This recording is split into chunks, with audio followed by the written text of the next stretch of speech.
Most important of all, we must get big money out of politics. Here's how.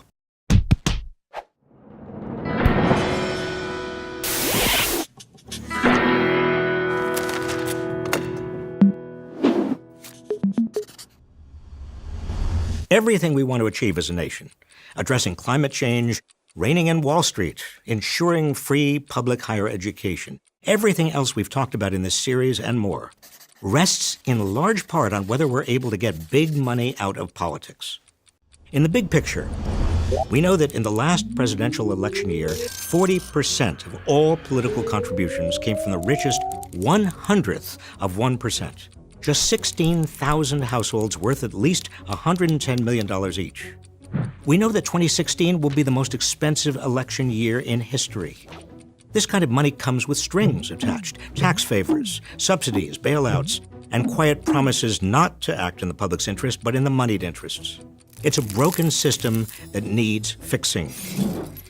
Easy to say, but how do we do it? First, and most immediately, require full disclosure of all original sources of campaign money, so the public knows who's giving what to whom and can hold politicians accountable if they do favors for contributors while neglecting their responsibilities to all of us.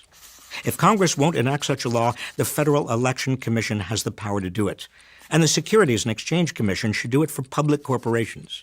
Meanwhile, the president should issue an executive order requiring all federal contractors to fully disclose their political contributions. Next, our government should provide matching funds for small donor contributions. Say, $3 public dollars for every dollar from a small donor. Those public dollars could come from a checkoff on your income tax return indicating you want, say, $15 of your taxes devoted to public financing of elections. Third, and most importantly, we must reverse the Supreme Court's First Amendment decisions holding that money is speech and corporations have the political rights of people, and that therefore no laws can be enacted limiting the amount of money wealthy individuals or big corporations can spend on elections.